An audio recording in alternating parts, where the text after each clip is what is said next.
तो यहां तक कॉपी कर लिए होंगे, आगे बढ़े।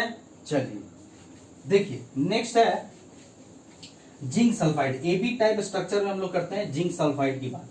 जिंक सल्फाइड में दो टाइप का आपका, ठीक है, स्ट्रक्चर होता है। जिंक जेडएनएस में आपका दो टाइप का स्ट्रक्चर एग्जिस्ट करता है, जिसको हम लोग आइसोमॉर्फस बोलते हैं। सेम टाइप का स्ट्रक्चर आइसोमॉर्फस भी बोलते हैं। जिंक सल्फाइड में एक होता है आपका जिंक ब्लेंड और एक होता है उर्जाइट स्ट्रक्चर। दो टाइप का स्ट्रक्चर एग्जिस्ट करता है, ठीक है। मतलब क्या हो जाएगा, ये जो होता है आपका जिंक सल्फाइड जो है आपका क्या है, आइसोमॉर्फस है। आइसोमॉर्फस मतलब क्या होता है, सेम टाइप का स्ट्रक्चर, मतलब सॉरी आपका फॉर्मूला जो होगा सेम होगा बट स्ट्रक्चर क्या हो जाएगा, डिफरेंट हो जाएगा, ठीक है। इसको हम लोग क्या बोलते हैं, पॉलीमॉर्फस बोलते हैं। आइसोमॉर्फस नहीं, पॉलीमॉर्फस के अंदर आ जाएगा।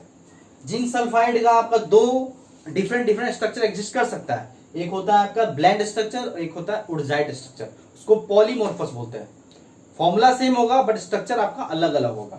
आइसोमॉर्फस क्या होता है, सेम स्ट्रक्चर। आया समझ में, जैसे केसीएल NaCl का सेम स्ट्रक्चर है तो वो हो जाएगा आपका आइसोमॉर्फस। और ये हो जाएगा जिंक सल्फाइड का दो स्ट्रक्चर एग्जिस्ट करता है। ड्यू टू आप कैसे बना रहे हो जिंक सल्फाइड का डिपेंड करता है, कैसे बनता है, आयनिक सॉलिड या ionic crystal by slow and control cooling. अब स्लो एंड कंट्रोल कूलिंग किस बेसिस पे, किस कंडीशन पे कर रहे हो, उसके बेसिस पे स्ट्रक्चर चेंज हो सकता है। इसमें दो टाइप का बनता है जिंक सल्फाइड में। तो थर्ड केस लिखेंगे जिंक सल्फाइड।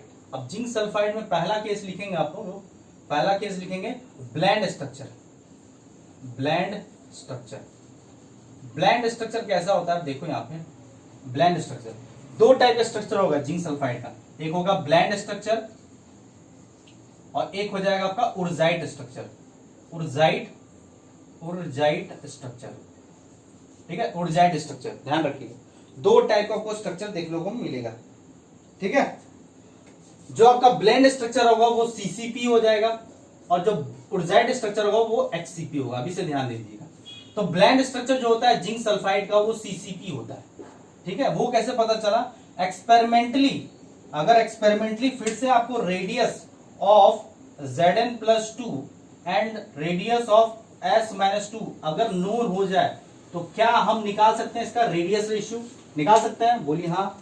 रेडियस रेशियो कैसे निकालेंगे, radius of Zn+2 upon radius of S-2 वो आता है 0.3। अब ये 0.3 किस रेंज में आ रहा है, 0.225 से लेकर 0.414। क्या आइडियल रेडियस रेशियो आ रहा है, नहीं। और इसके बीच में आ रहा है टेट्राहेड्रल वॉइड के बीच में आ रहा है। तो हम लोग कह सकते हैं कि ये इसमें जो वॉइड बनेगा, इस ब्लेंड स्ट्रक्चर में जो वॉइड बनेगा वो वॉइड कैसा होगा, टेट्राहेड्रल वॉइड बनेगा। समझ में आया। स्ट्रक्चर की अगर हम बात कर लें, क्योंकि स्ट्रक्चर बार बार डायग्राम बनाएंगे नहीं, स्ट्रक्चर बता दे रहे हैं। यहां पे साइज की बात करें तो सल्फाइड आयन का साइज बड़ा होगा और Zn+ का साइज थोड़ा छोटा होगा। कैटायन चला जाएगा टेट्राहेड्रल वॉइड पे और sulphide ion main lattice point होगा जिससे आपका एक्चुअल लेटिस तैयार होगा। और वो कैसे तैयार होगा, S-2 arranged as CCP। CCP मतलब दैट इज FCC। FCC मतलब 8 कॉर्नर प्लस 6 फेस सेंटर, ध्यान रखिएगा। And Zn+2 occupy alternate tetrahedral void, इसी को बोलते हैं that is 50% of tetrahedral void. आपका सीसीपी कौन अरेंज हो रहा है, मेन लेटिस में सीसीपी में कॉर्नर और फेस सेंटर पे कौन बैठ रहा है, सल्फाइड आयन। और टेट्राहेड्रल अल्टरनेट टेट्राहेड्रल वॉइड पे कौन बैठ रहा है, अल्टरनेट मतलब 50% ऑफ टेट्राहेड्रल वॉइड पे जिंक कौन बैठ रहा है, जिंक आयन बैठ रहा है। मतलब अगर यहां बैठ रहा है तो वहां नहीं बैठेगा, अगर यहां बैठ रहा है तो ऊपर नहीं बैठेगा। मतलब 8 टेट्राहेड्रल वॉइड बनता है ना, उसमें 4 टेट्राहेड्रल वॉइड पे ही बैठ पाएगा। 50% of tetrahedral void. Total FCC में कितने टेट्राहेड्रल वॉइड बनते हैं, अलोंग बॉडी डायगोनल में 2, तो 4 बॉडी डायगोनल है तो 8, बट 50% है तो आपका 4 बनेगा। 4 पे बैठेगा, 4 पे नहीं बैठेगा। 4 आपका ये स्ट्रक्चर है, उसको ध्यान रखना है आपको, ठीक है। तो इस तरह से क्या आप नंबर निकाल सकते हो, नंबर ऑफ S-2 कितना होगा, नंबर ऑफ Zn+2 कितना होगा, क्या निकाल सकते हो, बिल्कुल निकाल सकते हैं। अगर हमको पता चल गया स्ट्रक्चर तो निकाल सकते हैं। कहां क्या बैठ रहा है, कॉर्नर पे 8 corner into contribution 1/8, 6 face centre upon कितना हो जाएगा 1/2, जो कैंसिल करो तो 4 आएगा। इन सेम वे यहां पे देख लो कहां बैठ रहा है, आपका टेट्राहेड्रल वॉइड कितना होगा, टोटल टेट्राहेड्रल वॉइड हो जाएगा आपका 4 2 जा, अगर टोटल एटम लेटिस पॉइंट 4 है तो 4 2 जा 8 बनेगा, मतलब कि नंबर ऑफ Zn+2 कितना होगा बोलो 50%, मतलब हाफ अपॉन 8 कितना हो जाएगा 4, मतलब 4 आपका 4 टेट्राहेड्रल वॉइड पे बनेगा। टोटल टेट्राहेड्रल वॉइड 8 होगा बट 50% 4 हो जाएगा, तो फॉर्मूला क्या हो जाएगा बोलिए, तो फॉर्मूला हो जाएगा सिंपल Zn4S4, बट फॉर्मूला अगर कॉमन निकालो तो ZnS होगा, तो फॉर्मूला यूनिट कितना हो जाएगा 4। This is formula unit per unit cell. Edge length की बात करें तो एज लेंथ बताओ कि यहां पे ये तो आपका आइडियल रेडियस रेशियो नहीं है, तो ऑब्वियस है कि आपका कैटायन एनायन कांटेक्ट हो रहा है इस केस में, तो बताओ Zn+ जो है, अगर Zn+ यहां पे है तो उस कॉर्नर वाले सल्फाइड आयन को टच करेगा, तो यहां बताओ कॉर्नर से टेट्राहेड्रल वॉइड का क्या डिस्टेंस होगा, पूरा डिस्टेंस डायगोनल का √3 होता है, सेंटर से बॉडी सेंटर से √3a/2 होता है, और उसका भी आधा कर दो तो √3a/4 होता है। अब √3a/4 क्या हो जाएगा, radius of zinc ion plus radius of sulphide ion, तो लिख सकते हैं एज लेंथ। चलिए इतना नोट किए आप लोग, सब सारा पॉइंट आपको A to Z याद रखना है, इससे रिलेटेड न्यूमेरिकल्स आएगा आपको सॉल्व करना है, ठीक है, या आपका ऑब्जेक्टिव टाइप का क्वेश्चन, थ्योरेटिकल टाइप का क्वेश्चन पूछा जा सकता है, काफी इंपॉर्टेंट है और ये ध्यान रहता है, ठीक है। आगे बढ़े, चलिए नेक्स्ट लिखेंगे हम लोग एज लेंथ, इसी का एज लेंथ पे बात कर लेते हैं। स्ट्रक्चर बार बार नहीं बनाएंगे क्योंकि स्ट्रक्चर तो बार बार बना लिए, चाहो तो आप घर पे बना लेना इसका स्ट्रक्चर, ठीक है। तो यहां पे एज लेंथ की अगर हम बात करें, एज लेंथ की अगर हम बात करें तो एज लेंथ क्या हो जाएगा, √3a/4 is equal to radius of S-2 plus radius of Zn+2, तो सो एज लेंथ ए अगर एज लेंथ है उस Zns का, तो क्या हो जाएगा 4/√3 into radius of S-2 plus radius of Zn+2। अच्छा शायद हमने इसका बताया था, और मैं साथ ये भी बताया था ये Zns का भी आएगा, आपका CF2 का भी आएगा और आपका Na2O का भी आएगा, क्या हम बताए थे, ये प्रूफ करके भी दिखाए थे। आया क्लियर, एज लेंथ हो गया। कोऑर्डिनेशन नंबर की बात करें तो कोऑर्डिनेशन नंबर आप ध्यान रखेंगे, कोऑर्डिनेशन नंबर क्या है, वो जो कॉर्नर है उस कॉर्नर से कितने Zn+ जो S-2 है वो S-2 कितने Zn+2 को टच करेगा, 4 को टच करेगा। क्यों 4 को टच करेगा, क्योंकि 50% टेट्राहेड्रल वॉइड पे बैठ रहा है ना, अगर इसमें है तो उसमें नहीं है, उसमें है तो इसमें नहीं है, तो 4 को अगर 50% पे नहीं बैठता, ऑल टेट्राहेड्रल वॉइड पे बैठता Zn+2 तो 8 होता, बट इस केस में 4 होगा, मतलब each sulfide ion touches the 4 zinc ion and each zinc ion are also touches the 4 sulfide ion। तो यहां पे हम लोग कोऑर्डिनेशन नंबर आपको दिख रहा होगा, coordination number of sulphide ion कितना हो जाएगा 4, और कोऑर्डिनेशन नंबर ऑफ Zn+2 कितना होगा, वो भी 4 होगा। क्लियर हो रहा है, ध्यान हो रहा है, ये कितने को टच करेगा, ये 4 Zn+2 को टच करेगा, ये आपका 4 सल्फाइड आयन को टच करेगा। क्यों, रीजन क्या है, 50% होने का, ठीक है, तो इसलिए हम लोग बोल सकते हैं स्ट्रक्चर कैसा हो गया, स्ट्रक्चर 4:4 टाइप स्ट्रक्चर हो गया, टाइप कोऑर्डिनेशन ऐसे लिख दो, 4:4 कोऑर्डिनेशन नंबर स्ट्रक्चर हो गया, टाइप कोऑर्डिनेशन नंबर स्ट्रक्चर हो गया 4:4। आया समझ में, क्लियर हो गया। अगर मैं बात करूं, अगर मैं इससे रिलेटेड और मैं बात करूं, अगर मैं पूछ लूं आपसे कि इससे रिलेटेड सेम टाइप का स्ट्रक्चर कौन कौन बना सकता है, सेम टाइप का ब्लेंड स्ट्रक्चर क्या क्या बना सकता है, एग्जांपल दे सकते हो, तो सेम टाइप का स्ट्रक्चर बनाता है AgBr, ठीक है, AgCl या CuBr या CuCl। तो एक दो एग्जांपल भी याद रखेंगे कि ब्लेंड टाइप का स्ट्रक्चर आपका AgBr, AgCl, CuBr और CuCl भी बनाता है। क्लियर यहां तक। अब आपका देखो जिंक सल्फाइड जो है 2 टाइप का स्ट्रक्चर बनाता है, इस दोनों टाइप के स्ट्रक्चर को क्या बोलते हैं, हम लोग बोलते हैं पॉलीमॉर्फस। पॉलीमॉर्फस मींस क्या होता है, पॉलीमॉर्फस स्ट्रक्चर मींस होता है, poly means many structure, formula will be same, wurtzite structure का भी फॉर्मूला Zns होगा, ब्लेंड स्ट्रक्चर का भी फॉर्मूला क्या होगा, Zns होगा, बट आपका स्ट्रक्चर डिफरेंट आ जाएगा, एक ब्लेंड होगा तो एक उर्जाइट स्ट्रक्चर होगा। क्लियर है यहां तक। तो आगे बढ़े हम लोग, तो नेक्स्ट आप लिखेंगे Zns में ही सेकेंड केस उर्जाइट केस, ठीक है, उर्जाइट केस। तो उर्जाइट में भी हम लोग देख लेते हैं। उर्जाइट में क्या होगा, जस्ट एक जगह चेंज हो जाएगा। अब इस बार क्या होगा, सल्फाइड आयन किस तरह से अरेंज होगा, HCP, और HCP अच्छे से बता चुके हैं। तो यहां पे हम लोग सेकेंड केस जो लेते हैं वो हो जाएगा आपका उर्जाइट स्ट्रक्चर। उर्जाइट स्ट्रक्चर, उर्जाइट स्ट्रक्चर कैसा होगा, HCP टाइप का होगा। मतलब यहाँ पे सीधा सीधा अगर मैं बोलूं कि इसका स्ट्रक्चर का डायरेक्ट बात करूं मैं, स्ट्रक्चर इसका सीधा सीधा स्ट्रक्चर की अगर मैं बात करूं, इसको याद रखें स्ट्रक्चर सीधा, कि आपका sulphide ion arranged, sulphide ion arranged as HCP। HCP आपको पता है, हेक्सागोनल क्लोज पैकिंग, बता दिया आपको। और Zn+2 भी यहां पे क्या होगा, occupy also 50% of tetrahedral void, या इसी को बोलते हैं अल्टरनेट टेट्राहेड्रल वॉइड पे बैठेगा। तो क्या हम नंबर निकाल सकते हैं, बिल्कुल निकाल सकते हैं। कैसे निकालेंगे नंबर, तो नंबर ऑफ सल्फाइड आयन बताओ, नंबर ऑफ, अब नंबर ऑफ सल्फाइड आयन के बाद नंबर ऑफ Zn+2 निकालना। तो नंबर ऑफ सल्फाइड आयन बताओ कितना होता है HCP में, 6 होता है, बताए थे। 12 कॉर्नर पे, 2 फेस सेंटर पे और 3 within the unit cell. 12 वाला कॉर्नर जो है वो कितना करता है, contribute 1/6, 12 into 1/6 plus 2 into 1/2 plus 3 into 1, तो कितना हो जाए टोटल 6। तो डायरेक्ट लिखते हैं 6। तो बताओ इसमें टोटल टेट्राहेड्रल वॉइड कितना होगा, 6 इंटू 2 12 होगा।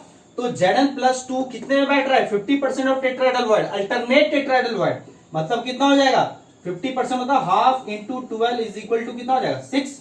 मतलब फॉर्मूला क्या हो जाएगा, बोलो what is the formula of wurtzite. तो फॉर्मूला फिर से देख लो, क्या उसमें फॉर्मूला बता दिए थे, ना। तो क्या होगा Zn6 तो कॉमन ले लो, तो ZnS फिर से फॉर्मूला आ गया, मतलब इसमें फॉर्मूला यूनिट क्या हो जाएगा 6, formula unit per unit cell 6 हो जाएगा। एज लेंथ की बात करें, अगर एज लेंथ की बात करें तो चाहे तो एज लेंथ भी निकाल सकते हैं, कोई दिक्कत नहीं है। एज लेंथ निकाल सकते हो क्या, एज लेंथ निकाल सकते हैं ना। कैसे, कहां टच कर रहा है, आप चाहो तो टच कर, ये चलो एज लेंथ आपको होमवर्क दे देते हैं। एज लेंथ जो है आपका लिए होमवर्क हो जाता है, कभी कभी एज लेंथ नहीं पूछता है, बट ये मेरे लिए आपके लिए होमवर्क हो गया। क्लियर, ध्यान रहेगा। पर ये भी ध्यान रखिएगा, उर्जाइट और ब्लेंड स्ट्रक्चर का वॉल्यूम निकालना दोनों का सेम ही आएगा, अलग नहीं आएगा, बट स्ट्रक्चर थोड़ा डिफरेंट हो जाता है। तो ये सब पूछा जा सकता है, ध्यान रखेंगे। तो यहाँ पे AB टाइप स्ट्रक्चर खत्म हो जाता है, 2 और बचता है, एक AB2 टाइप स्ट्रक्चर और एक होता है A2B टाइप स्ट्रक्चर। तो इसको भी कंप्लीट करते हैं, सारा खत्म ही हो जाएगा, ठीक है। इसको भी कंप्लीट ही कर देते हैं। चलिए आगे बढ़े, देखिए तो होमवर्क आप देख लेना, इसका एजेंट निकाल लेना, आप लोग कोशिश करना, नहीं तो फिर हम बताएंगे आपको। नेक्स्ट है आपका, नेक्स्ट आप ध्यान देंगे, नेक्स्ट सेकेंड जो है, सेकेंड केस, सेकेंड आएगा आपका AB2 टाइप स्ट्रक्चर। इसको हम लोग बोलते हैं 1:2 टाइप, 1:2 टाइप, ठीक है। और ये जो है ये आपका फ्लोराइड स्ट्रक्चर ही बोलते हैं, फ्लोराइड स्ट्रक्चर। इसमें एक ही केस पढ़ना है, फ्लोराइड स्ट्रक्चर में आपको क्या पढ़ना है, फ्लोराइड स्ट्रक्चर जो हो जाएगा वो हो जाएगा CaF2, एक ही पढ़ना है CaF2। देख लो CaF2 में भी कैसा लग रहा है, AB2 टाइप लग रहा है, 1:2 टाइप। अब आपको फ्लोराइड स्ट्रक्चर अगर समझ में आ गया, इसी का जस्ट उल्टा कर देंगे, वो हो जाएगा anti fluoride, that is A2B type structure. तो यहाँ पे हम लोग एक और लिख देते हैं, थर्ड जो लिखेंगे यहाँ पे A2B टाइप। तो A2B टाइप क्या हो जाएगा, 2:1, इसको हम लोग क्या बोलेंगे, एंटी फ्लोराइड स्ट्रक्चर। तो साथ साथ पैरेलल लिखो, anti fluoride structure. Anti fluoride structure में भी हम लोग को एक ही पढ़ना है, वो हो जाएगा आपका क्या, Na2O। वो क्या हो जाएगा, Na2O। ये भी हो गया 2:1। क्लियर। तो एक हम पढ़ाते हैं, दूसरा का उल्टा कर देंगे। अब यहाँ पे देखो, ध्यान से देखिए आप लोग, ध्यान से आप लोग देखेंगे इसका स्ट्रक्चर कैसा होता है, क्लियर, ध्यान रखेंगे।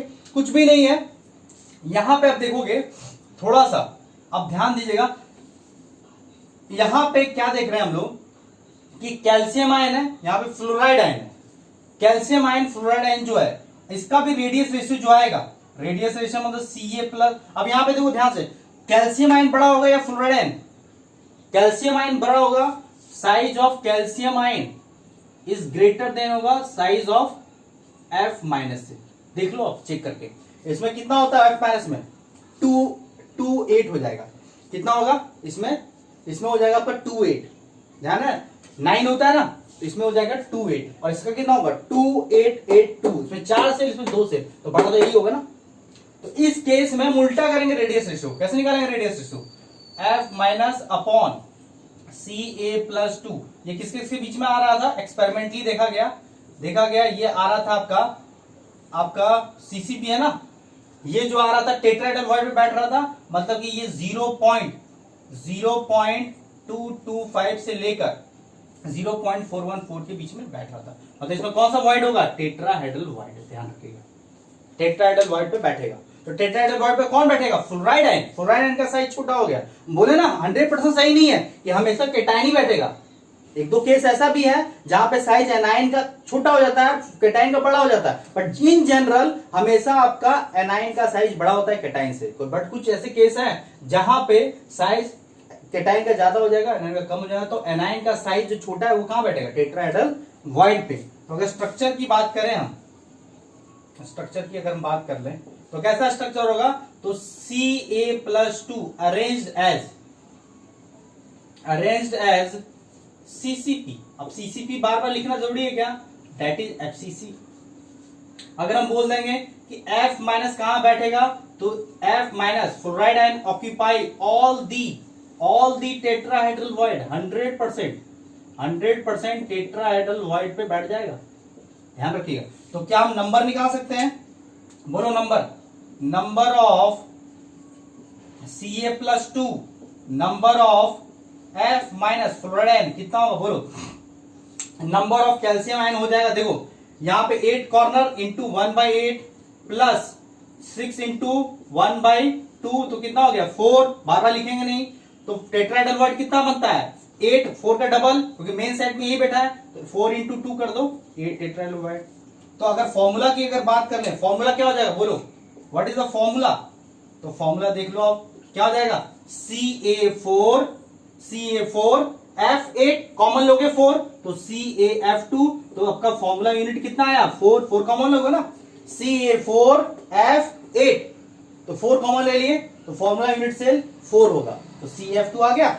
अगर मैं पूछूं कोऑर्डिनेशन नंबर ऑफ Ca+2, इसका कोऑर्डिनेशन नंबर बताओ, and coordination number of fluoride ion भी बताओ। तो देखो कैल्शियम आयन 8 फ्लोराइड आयन को टच करेगा, इसके चारों तरफ, कैल्शियम आयन के चारों तरफ, तो कैल्शियम आयन का टेट्राहेड्रल वॉइड इधर भी टच होगा, क्योंकि इस कैल्शियम आयन के चारों तरफ कितने यूनिट सेल होंगे? 8, तो इधर भी होगा, उधर भी होगा, इस पीछे भी होगा, उसके पीछे भी होगा, 4 ऊपर होगा, तो कितने होंगे? 8 कोऑर्डिनेशन नंबर, मतलब 8 फ्लोराइड आयन को टच करेगा। और ये कितने को टच करेगा? ये 4 को टच करेगा। कितने को टच करेगा? 4 कैल्शियम आयन को टच करेगा। आया समझ में? मतलब ये कैसा स्ट्रक्चर हो गया, कैसा कोऑर्डिनेशन स्ट्रक्चर हो गया? यहां पे हम लिख सकते हैं 8:4 टाइप कोऑर्डिनेशन नंबर स्ट्रक्चर हो गया, 8:4 टाइप स्ट्रक्चर। आया समझ में? तो क्या एज लेंथ भी निकाल सकते हैं? एज लेंथ भी ठीक है, तो इस एज लेंथ हम लोग कैसे निकाल लेंगे? यहां से यहां का कितना साइज होगा? √3a/4 is equal to radius of calcium ion plus radius of fluoride ion, बस एज लेंथ निकल जाएगा, जिस तरह से ZnS का निकाले थे। क्लियर है यहाँ पे? तो एज लेंथ पे भी आ रहा है। अब देखो जो चीज हम फ्लोराइड स्ट्रक्चर में किए हैं उसी का उल्टा कर दो एंटी फ्लोराइड में। एंटी मतलब क्या हुआ? Opposite of fluoride structure. तो जो चीज हम यहां लिखवाए उसी का उल्टा कर दो, ये 1:2 है तो ये 2:1 है। इसका कोऑर्डिनेशन नंबर 8:4 है तो इसका 4:8 आएगा। इसका आप देख लो कैल्शियम आयन में नहीं, यहाँ पे देख लो ऑक्सीजन आयन थोड़ा सा बड़ा होता है, ऑक्सीजन आयन, तो ऑक्सीजन आयन CCP में अरेंज होगा, आपका सोडियम आयन अरेंज होगा टेट्राहेड्रल वॉइड पे, तो सब कुछ सेम टाइप का आएगा। तो देख लो हम निकालते हुए जाते हैं। यहाँ पे क्या हो जाएगा? स्ट्रक्चर की अगर हम बात करें, स्ट्रक्चर की यहाँ पे साइज जो है, यहाँ पे अगर साइज की बात करें, स्ट्रक्चर यहाँ पे क्या होगा? Size of oxide ion is greater than size of sodium ion. ठीक है, यहाँ पे लिख दें radius of oxygen ion is greater than radius of sodium ion. तो स्ट्रक्चर फिर से इसी के रेंज में आएगा, टेट्राहेड्रल वॉइड होगा। तो स्ट्रक्चर क्या होगा, लिख लो यहां पे, oxide ion arranged as CCP that is FCC. इसी तरह से हम लिखे sodium ion occupied 100% tetrahedral void. तो क्या नंबर निकाल सकते हो, तो नंबर निकाल लें, number of oxide ion, number of oxide ion कितना आएगा सीसीपी का 4, तो नंबर ऑफ सोडियम आयन कितना होगा बोलो, सोडियम आयन इसका डबल कर दो 8। तो फॉर्मूला क्या हो जाएगा बोलिए, फॉर्मूला क्या हो जाएगा, सीधा सीधा फॉर्मूला बताओ, फॉर्मूला हो जाएगा Na8O4, कॉमन कितना आ जाएगा 4, तो हो जाएगा Na2O फॉर्मूला। तो इसका यूनिट सेल कितना हो गया, फॉर्मूला यूनिट 4 हो जाएगा, 4 कॉमन लिए। अब नेक्स्ट आएगा इसका कोऑर्डिनेशन नंबर, तो कोऑर्डिनेशन नंबर देख लो, coordination number of oxide ion and coordination number of sodium ion कितना आ जाएगा बोलो। ऑक्साइड आयन का देखो कितना आ जाएगा, ऑक्साइड आयन का आप देख लीजिए, ऑक्साइड आयन का आपका हो जाएगा, देखो ऑक्साइड आयन जो है वो 8 सोडियम आयन को टच करेगा, ठीक है, इस तरह से यहां पे टच किया ना 8, क्योंकि ऑक्साइड आयन कहां बैठ रहा है, कॉर्नर पे, और सोडियम आयन पे कहां बैठ रहा है, टेट्राहेड्रल वॉइड पे, दोनों आपस में टच किया है, एक कॉर्नर 8 कॉर्नर रूम को टच कर रहा है, तो 8 रूम में आपका सोडियम आयन को टच करेगा, इसका कोऑर्डिनेशन नंबर 8, इसका 4, इट मींस हम लोग कह सकते हैं कैसा स्ट्रक्चर हो गया 8:4। ये अगर देखा जाए ये कैसा हो गया, पहले हम लोग क्या लिखते कैटाइन, यहाँ पे कैटाइन कैसा था 8, और यहाँ पे एनाइन 4, यहाँ पे कैटाइन कितना है 4, और यहाँ पे एनाइन कितना है 8, तो 4:8 कोऑर्डिनेशन नंबर स्ट्रक्चर हो गया। आया समझ में। एज लेंथ दोनों का सेम ही होगा, एज लेंथ कितना होगा बताओ, कॉर्नर से टेट्राहेड्रल वॉइड का डिस्टेंस कितना होगा, √3a/4, बॉडी सेंटर से sorry along the body diagonal का लेंथ कितना होगा √3a, बॉडी सेंटर से कितना होगा √3a/2, और टेट्राहेड्रल वॉइड से कॉर्नर का कितना होगा लेंथ √3a/4। तो हम लोग एज लेंथ पे लिख दें, एज लेंथ दोनों के इसमें सेम होगा, तो यहां पे हम साइड में लिख देते हैं एज लेंथ, दोनों के लिए एज लेंथ सेम होगा, यहां पे हम लिख लीजिएगा एज लेंथ, एज लेंथ जो हो जाएगा √3a/4 radius of Ca+2 plus radius of fluoride ion. तो a इज इक्वल टू कितना आ जाएगा बोलो, a इज इक्वल टू जो आ जाएगा देख लो ध्यान से, a इज इक्वल टू आ जाएगा 4/√3 into radius of Ca+2 plus radius of fluoride ion. ये जो आपका एज लेंथ आया वो आपका सेम टू सेम इसका भी आएगा, तो इसके लिए भी डायरेक्ट लिख दें, इसका एज लेंथ क्या हो जाएगा, नोट करते चलना वीडियो को पॉज करके, तो इसका एज लेंथ जो आएगा सेम टू सेम यही आएगा। और याद होगा प्रीवियस क्लास में एज लेंथ हम ये वाला जो एज लेंथ है वो आपका 3 का क्या करता है सेम होता है, इसका zinc sulphide fluoride structure and anti fluoride structure. तो डायरेक्ट लिखते हैं a is equal to 4/√3 into radius of Na plus radius of oxide ion, this is edge length. आया समझ में। इस तरह से सारा पॉइंट 1 by 1 मतलब हम लोग 5 इंपॉर्टेंट कंपाउंड के बारे में डिस्कस किए हैं। अब आपका होमवर्क क्या हो गया, इसमें आप देख लेना कि एग्जांपल लाइक टाइप स्ट्रक्चर कौन सा होगा, like CF2 fluoride type structure कौन कौन सा होगा, इसमें भी एग्जांपल आप लोग ढूंढ के लाना कि इसमें एंटी फ्लोराइड टाइप स्ट्रक्चर कौन कौन सा होता है। तो हमने क्या क्या बात किया, फिर से एक बार कंक्लूड कर देते हैं। एक बार बात किया एबी टाइप स्ट्रक्चर में 3 बात किया 1:1 रेशियो में। पहला था आपका रॉक सॉल्ट स्ट्रक्चर, उसी को हैलाइट स्ट्रक्चर भी बोलते हैं, दैट इज NaCl। सेकंड बात किया सीजियम क्लोराइड, और थर्ड बात किया जिंक सल्फाइड, उसमें 2 टाइप का है पॉलीमॉर्फस, एक आया ब्लेंड स्ट्रक्चर, एक आया wurtzite structure. Blende is CCP, wurtzite is HCP। AB2 में आया आपका fluoride structure, that is CF2, और एंटी फ्लोराइड में जस्ट का उल्टा हो गया आपका A2B, दैट इज 2:1। तो एक बार फ्लोराइड याद रखो, एंटी फ्लोराइड अपने आप याद हो जाएगा।